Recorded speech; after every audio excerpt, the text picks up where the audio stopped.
తెలుగు ప్రేక్షకులందరూ ఆసక్తిగా ఎదురుచూస్తున్న RRR సినిమా మార్చి 25న ప్రపంచవ్యాప్తంగా విడుదల కాబోతున్న సంగతి తెలిసిందే. రామ్ చరణ్, ఎన్టీఆర్ హీరోలుగా నటించిన ఈ సినిమాకి ఎస్.ఎస్. రాజమౌళి దర్శకత్వం వహించారు. తాజాగా చిత్ర ప్రమోషన్స్ ను మొదలుపెట్టారు దర్శక నిర్మాతలు.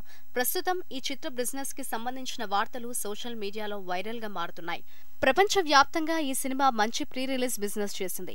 కేవలం నైజాం ప్రాంతంలోనే సినిమా బ్రేక్ పాయింట్ చేరుకోవడానికి 72 కోట్లు వసూలు చేయాల్సి ఉంది. మరోవైపు ఆంధ్రప్రదేశ్లో ఈ సినిమా 90 కోట్ల వరకు కలెక్షన్లో నమోదు చేయాలి.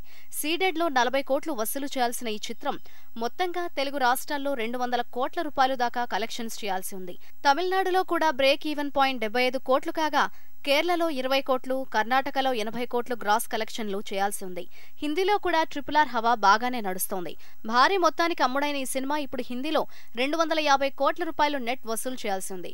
ఓవర్సీస్ లో కూడా $22 మిలియన్ చేరుకుంటే ఈ సినిమా ప్రపంచవ్యాప్తంగా బ్లాక్ బస్టర్ హిట్ అయినట్లే.